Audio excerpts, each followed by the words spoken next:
Soal ini membahas mengenai pengujian atau tes kadar urin.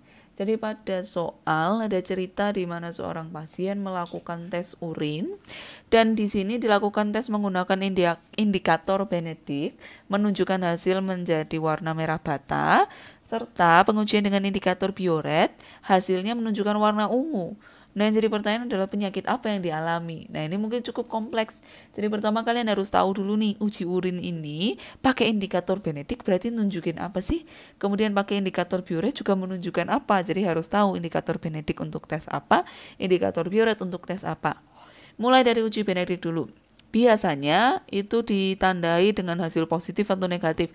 Kalau positif berarti ya terkonfirmasi ada senyawa ini, kalau negatif berarti nggak ada senyawa ini.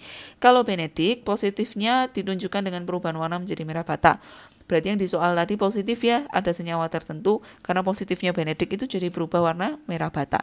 Ini menunjukkan bahwa ada glukosa. Jadi Benedict ini tes atau uji adanya glukosa. Kalau positif berarti ada glukosa pada sampel uji, dalam hal ini urin. Jadi kalau urin dites dengan indikator Benedict menunjukkan warna jadi merah bata, berarti ada glukosa di urin tersebut. Kemudian uji yang kedua, uji Biuret. Uji Biuret ini uji protein. Jadi positifnya ditunjukkan dengan warna ungu. Jadi yang di soal tadi juga positif nih Biuretnya. Warnanya jadi ungu, ini menunjukkan bahwa ada protein pada sampel. Dalam hal ini urin. Berarti urin dari pasien yang dicek, satu ada glukosa karena Benedictnya positif. Kemudian yang kedua juga ada protein karena Biuretnya juga positif.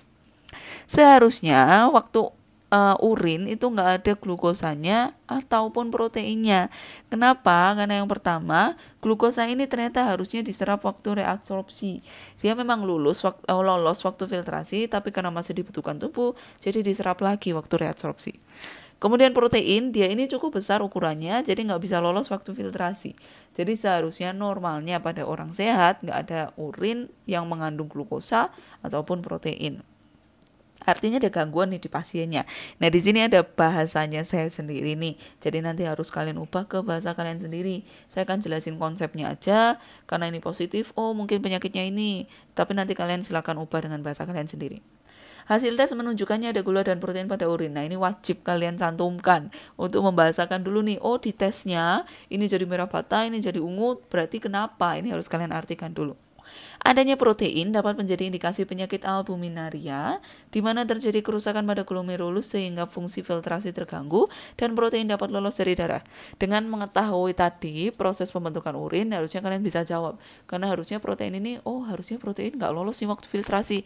Kalau sampai ada, berarti sebenarnya ada kerusakan nih mungkin di glomerulus, karena filtrasi terjadi di glomerulus. Nama penyakitnya yang mungkin harus kalian pelajari lagi. Kalau ada protein, itu namanya albuminaria. Albumin itu salah satu protein, jadi kaitannya di situ sih albuminaria, ada protein di urin. Kemudian adanya glukosa dalam urin dapat menjadi indikasi penyakit diabetes mellitus, merupakan kondisi di mana kadar gula darah pasien tinggi sehingga bisa ikut keluar melalui urin. Seharusnya glukosa ini kan diserap waktu reabsorpsi, tapi kalau kadar di darah sendiri tinggi, penyerapannya ikut terganggu, nggak bisa benar-benar diserap. Istilahnya darahnya udah jenuh pakai glukosa, jadi nggak perlu diserap lagi nih, udah banyak di darahnya. Nah, nama penyakitnya diabetes mellitus. Jadi ini dua penyakitnya, ada protein menunjukkan penyakit albuminaria, ada gula menunjukkan penyakit diabetes mellitus.